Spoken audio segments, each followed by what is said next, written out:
Hello everybody, this is Railsplitters on the mic. I'm Rusty Peace, and today we're talking with Lincoln Memorial University women's basketball player Sydney Newsome. Sydney, welcome to the show. Hi, thanks for having me.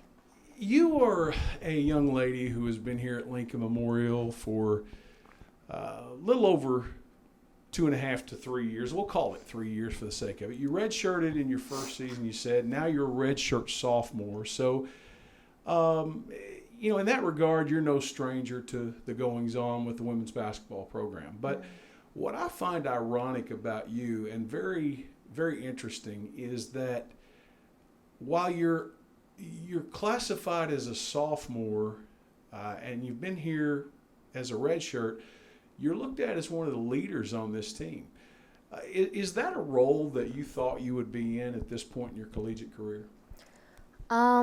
It is, just because I looked towards that role. I actually looked towards Carson my freshman year, and I talked to Megan Pittman when she would come back, just about like how I could lead this team and how Coach Evans wanted me to lead this team.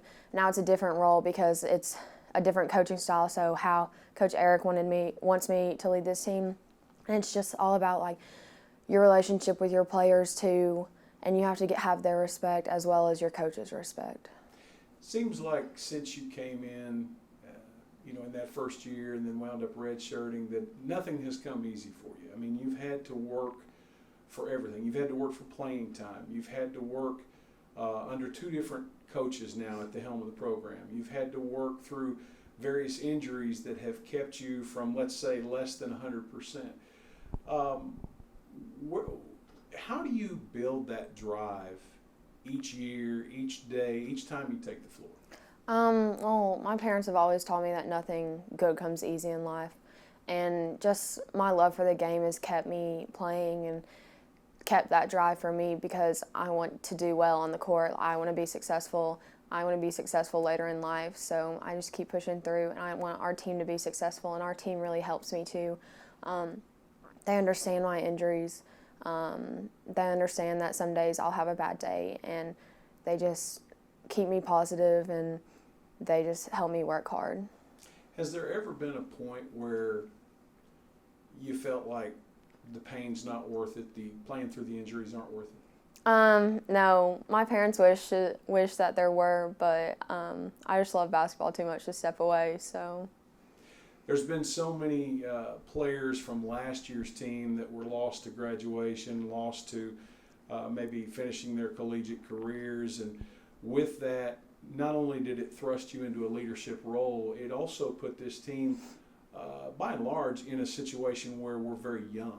Mm-hmm. In your opinion, what are the things that this team needs to work on most in order to be a contender for a conference championship?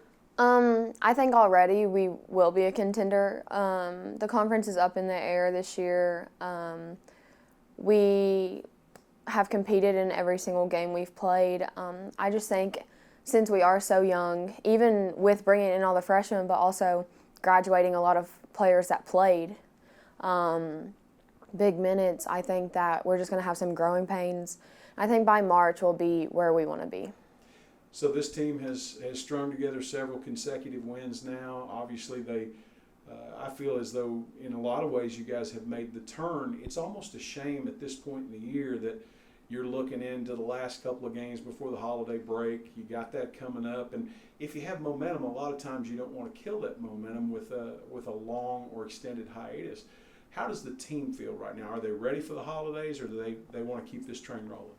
I think a little bit of both. Obviously, it's Christmas. We're all excited for Christmas. We're excited to go home and see our families. But I think also we still have that drive to know that we know where we want to be in March. So we have goals set throughout the break, even when we're home for the week, that we're going to get in the gym. We're going to continue to run so we're in shape when we get back. And we plan on picking up where we left off. What are the biggest things that you see right now that you yourself need to improve upon before the end of the 2019-20 season? I just want to improve every day on being a leader, being more towards someone that these girls and my teammates and my coaches can look up towards.